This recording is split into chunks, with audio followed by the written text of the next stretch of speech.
বিজেপিৰ জিলা সমিতিৰ মহিলা মৰ্চাৰ উপসভানেত্ৰীৰ বিয়োগমৰ খবৰ ল'লে বিশ্বজিৎ ফুকনে। যোৱা 10 আগষ্ট তাৰিখে বোকাখাতৰ পৰা গুৱাহাটী অভিমুখে যাত্ৰা কৰাৰ সময়ত ৰহাত এক পথ দুৰ্ঘটনাত পতিত হৈ মৃত্যুক সাৱটিব লগা হয় বিজেপিৰ নেত্ৰীৰ।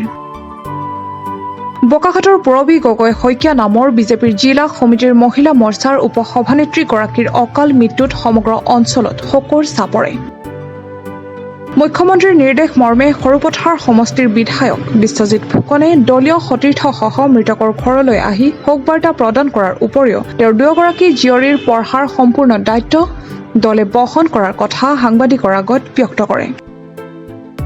আমাৰ কাৰণে অতি দুৰ্ভাগ্যৰ বিষয়, আমাৰ এগৰাকী নিষ্ঠাবান কৰ্মী, এই অঞ্চলৰ সৰ্বৰাহী ব্যক্তি বিজেপি জিলা সমিতি মহিলা মৰ্চাৰ উপসভানেত্ৰী পূৰবী গগৈ বাইদেউ এক আকস্মিক পথ দুৰ্ঘটনাত তেখেতৰ মৃত্যু হৈছে।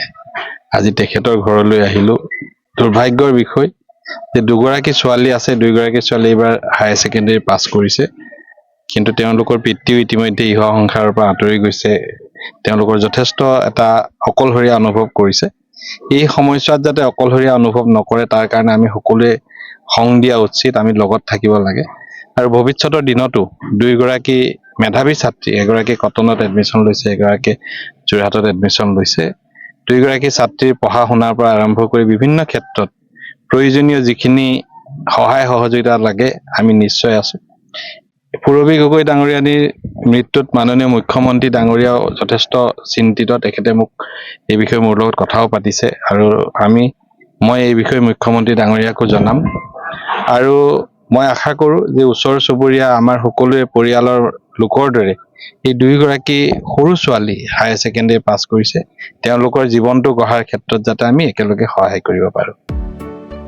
বোকাখাতৰ পৰা ভূপেন হাজৰিকা ৰিপৰ্ট, প্ৰাত টাইম ডিজিটেল।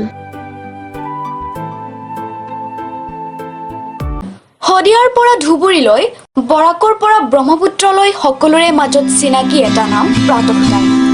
থলুৱা ভাষা, কৃষ্টি আৰু সত্য বাতৰিৰ আধাৰত প্ৰতিষ্ঠিত খবৰ প্ৰাতঃ টাইমৰ প্ৰতিটো বা বাতৰি পুংখানুপুংখভাৱে চাবলৈ Facebook, YouTube, website, Twitter, Instagram আৰু ব্লগাৰ পেজত লাইক আৰু ফ'ল' কৰক।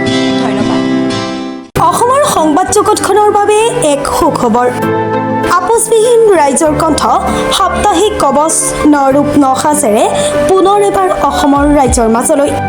স্বত্বাধিকাৰী প্ৰণীতা কলিতাৰ দ্বাৰা প্ৰকাশিত আৰু আপোচবিহীন অসমৰ বিভিন্ন প্ৰান্তৰ একাংশ নপুৰণি অভিজ্ঞতাপুষ্ট সাংবাদিকৰ দ্বাৰা প্ৰচাৰিত তথা eco printing press, Guwahati Katabari গড়চুকত মুদ্ৰিত সাপ্তাহিক কবচ এতিয়া অসমৰ বিভিন্ন প্ৰান্তত উপলব্ধ। আমাৰ ঠিকনা মুখ্য কাৰ্যালয় অসম ফৰেষ্ট স্কুল, হৰিমন্দিৰ পথ, গুৱাহাটী আৰু উপ কাৰ্যালয় Kalita market, Bijoynagar, Kamrup, Assam. Mobile number হৈছে 9435114666 অথবা 9864084600 আৰু আমাৰ ইমেইল আইডি হৈছে kobos2025@gmail.com।